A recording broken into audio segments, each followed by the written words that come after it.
Welcome students. Online class में आपका स्वागत। फर्स्ट ईयर AHDP एक्सटेंशन के अंदर चैप्टर नंबर 18। तो आपने पढ़ रहे थे प्रजनन, विभिन्न प्रजनन कार्यक्रम का आधार, विभिन्न प्रजनन कार्यक्रम का आधार। तो अब अपने जो नेक्स्ट पढ़ रहे थे वो प्रकार था प्रजनन की तकनीकों द्वारा निम्न क्षेत्र में लाभ प्राप्त किया जाता है, यानी कि ब्रीडिंग के द्वारा।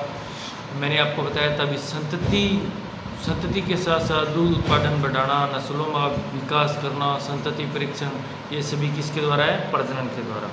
तो प्रजनन की तकनीकों द्वारा क्षेत्र कौन कौन से हैं वो देखो। पशु का उत्पादन स्तर बढ़ाकर, उत्पादन स्तर मतलब मान लो दूध उत्पादन बढ़ाकर, दुग्ध मांस अंडा उत्पादन, उन्नत नस्ल के प्राणी उत्पन्न करना। तो ये इम्पोर्टेंट पर्सन, मान लो आप 2-2.5-3 नंबर का भी ये तो आपको याद कर लेना भी प्रजनन की तकनीकों का क्षेत्र में क्या क्या लाभ है, क्या क्या उद्देश्य। एक ही बात है, उद्देश्य वही है, लाभ वही है, कार्य वही है, सेम वही है।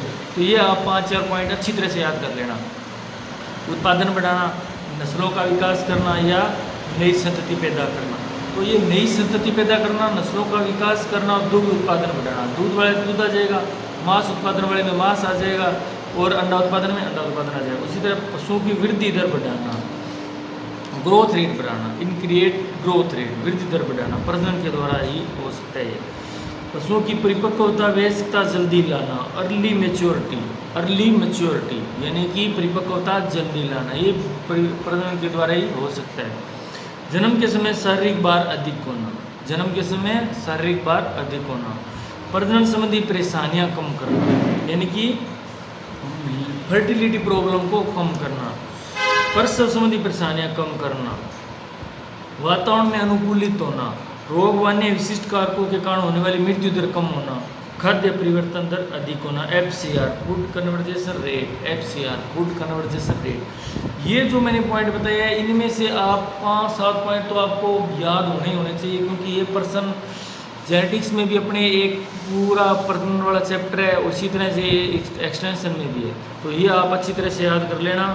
प्रजनन के क्या उद्देश्य है, क्या लाभ है, क्या कार्य है, एक ही बात है। ये आप ये 5 से 7 मिनट याद कर लें। इस प्रकार स्पष्ट है कि प्रजनन का पशुधन विकास में बहुत महत्व है। अपनों ने देखा प्रजनन के द्वारा कितने कार्य संभव है, तो ये क्या है? पशुधन विकास में बहुत महत्व है इनका। नेक्स्ट अपने बात करते हैं प्राणी या पशु समुदाय बहुत से विश्वव्यापी समूह में विभक्त होता है। प्राणी या पशु समुदाय बहुत से विश्वव्यापी समूह में विभक्त होता है। इन समूह में प्राणी स्वयं की प्रजाति व अन्य प्रजातियों से सदैव प्रतिस्पर्धा में रहता है। प्रजाति का मतलब आप समझते हो, यह जैसे कैटलवंश है, गोवंश है, या ये मान लो अपनी बात करते हैं दुधारू पशु है, इनका एक प्रजाति होगी। अब घोड़ा अलग प्रजाति है, गधे की अलग प्रजाति है, गाय की अलग प्रजाति है, ठीक है। तो ये अपने जब ये आपके प्रबंधन मैनेजमेंट में है, वर्ग, उपजाति, जाति, तो ये वहाँ पढ़ेंगे उसका क्लासिफिकेशन। तो अब अपने बात करते हैं कि प्रजाति अन्य प्रजातियों से प्रतिस्पर्धा रहती है। प्रतिस्पर्धा किसी न किसी स्तर पर या किसी न किसी क्षेत्र या गुण में समय को बेहतर साबित करने के लिए होती है, यानी एक दूसरे में कंपटीशन है अलग अलग क्षेत्रों में, प्रजातियों में, अलग अलग प्रजातियों के अलग अलग क्षेत्रों में कोई पॉइंट है, किसी के दूध उत्पादन में, मांस उत्पादन में, अंडा उत्पादन में। इसी के फलस्वरूप बहुत से बेहतर या उत्तम प्राणियों का एक समूह तैयार हो जाता है जो अपनी प्रजाति के या अन्य सदस्यों से विभिन्न गुणों में श्रेष्ठ होता है। अपनी प्रजाति, ये आप समझते हो, अपनी प्रजाति में अगर कोई विशिष्ट गुण रखता है तो उसका सिलेक्शन चयन करते हैं। ऐसे प्राणी प्रजनन द्वारा बेहतर संतति उत्पन्न करते हैं, यानी कि एक प्राणियों का समूह है, उसमें से अगर अपने बेहतर प्राणी का चयन करते हैं तो वो संतति परीक्षण में महत्वपूर्ण होता है। उपरोक्त तथ्य प्राकृतिक परिस्थितियों में सत्य है, परंतु आधुनिक युग में विज्ञान के विकास के साथ साथ मनुष्य अपने फायदे विशेषकर आर्थिक लाभ के लिए नवीनतम तकनीक का इस्तेमाल कर प्राणी पशु उत्पादक की संतति को श्रेष्ठ से श्रेष्ठतम या सर्वश्रेष्ठ बनाने की पूरी कोशिश कर रहा है, जिसमें काफ़ी तस्वीर। ये तो था नेचुरल तरीका। उसके अलावा नई नई तकनीकों के द्वारा भी जो पशुपालन है या जो किसान है या मान लो जो प्रजनक है, वो जो है नई ब्रीड तैयार कर रहा है। अब तक यह स्पष्ट है कि किसी भी प्राणी के अधिकांश गुण उसके अनुवांशिक पदार्थ, जैसे अनुवांशिक पदार्थ आपको पता है सारे गुण किस पर निर्भर है? अनुवांशिक पदार्थ, जीन पर निर्भर है। जीन DNA में आने में निहित होते हैं, जिनकी अभिव्यक्ति हालांकि बहुत से कारकों पर निर्भर करती है। देखो आपको पता है डीएनए आरएनए का गुणसूत्र बने हैं, गुणसूत्रों पे जीन पाए जाते हैं और जीन के जो लक्षण या जो कारक है उन्हें अपने विकल्पी या एलील कहते हैं। विज्ञान के विकास के कारण ही मनुष्य विभिन्न प्राणियों पादपों में होने वाले प्राकृतिक प्रजनन में आवश्यकता इच्छा अनुसार बदलाव कर उत्पन्न होने वाली संतति में विभिन्न गुणों को नियंत्रित कर सकता है। विज्ञान की नई तकनीक के द्वारा जो प्राकृतिक प्रजनन में आवश्यकता इच्छा अनुसार बदलाव कर उत्पन्न होने वाली संतति के विभिन्न गुणों को नियंत्रित कर सकता है।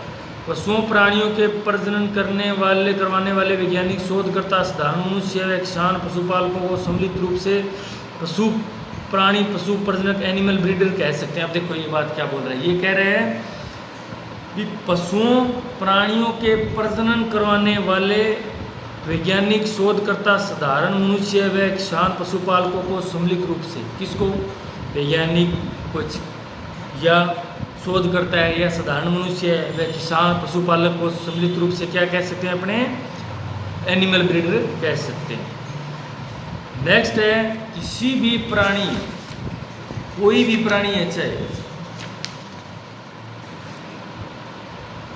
कोई भी प्राणी, किसी भी प्राणी का मतलब मान लो चाहे वैज्ञानिक है, चाहे कोई शोध करता है, चाहे साधारण मनुष्य है, चाहे किसान है, उनको अपने एनिमल ब्रीडर कह सकते हैं। किसी भी पशु प्रजनन से संबंधित व्यक्ति अर्थात पशु प्रजनन के सामने सबसे बड़ा प्रश्न यह होता है कि सर्वश्रेष्ठ या श्रेष्ठ पशु की क्या परिभाषा है। ये जो वैज्ञानिक कर लो, साधारण कर लो, किसान कर लो या पशुपालक कर लो, जो पशु से रिलेटिव है, उनके सामने ये समस्या आती है भी सर्वश्रेष्ठ क्या है, सर्वश्रेष्ठ पशु कौन सा है। तो अपने बात करते हैं, कोई भी प्राणी पशु सर्वगुण संपन्न नहीं होता। आपको पता है भी कोई भी प्राणी है, सारे गुण नहीं हो सकते उसमें, अर्थात कोई भी प्राणी किसी गुण विशेष में ही अपनी प्रजाति के अन्य सदस्यों में श्रेष्ठ होता है। कोई गुण, एक आधा गुण है या 2 गुण है, 3 गुण के श्रेष्ठ के कारण ही अपनी प्रजाति से अलग होता है। फॉर एग्जाम्पल जैसे मान लो अपने गाय वंश के अंदर एक नस्ल है थारपार करिया राठी, वो अपने दूध दे रही है, तो दूध उत्पादन के क्षेत्र में वो अलग है, एक पॉइंट हो गया, ये एक अलग विशेष गुण हो गया, अभी दूध उत्पादन ज़्यादा है। कहीं किसी का दूध उत्पादन में, किसी का मान लो इम्यूनिटी पावर में, किसी का कलर में, तो ये अलग अलग गुण है। तो कोई देखो जैसे कोई दुधारू पशु दूध उत्पादन में श्रेष्ठ हो सकता है, लेकिन शारीरिक कद काठ या सुंदरता में हो, यह कोई ज़रूरी नहीं है। कि जो दूध उत्पादन में अच्छा हो ये जरूरी नहीं है भी वो सारी कद काठी में सुंदर हो।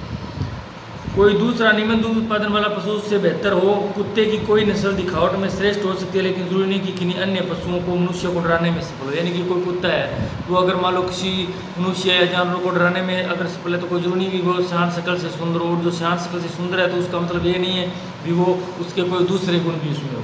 तो इस तरह से ये एग्जाम्पल इसलिए दिया गया है। उसी तरह से मुर्गियों में वे नस्लें जो बेहतर गुणवत्ता वाला मांस उत्पादन देती है, जरूरी नहीं कि वे नस्लें बेहतर अंडो उत्पादन भी दे। मान ली मुर्गी की ऐसी नस्ल जो मांस उत्पादन में तो अग्रणी है लेकिन अंडे उत्पादन में नहीं है, तो यानी कि जो अपनी प्रजाति में एक गुण विशेष के कारण अलग होते हैं तो वो सर्वश्रेष्ठ माने जाते हैं। सर्वगुण संपन्न नहीं है कोई भी प्राणी। तो आज के लिए इतना ही, बाकी पढ़ेंगे अपने नेक्स्ट क्लास में। Thank you.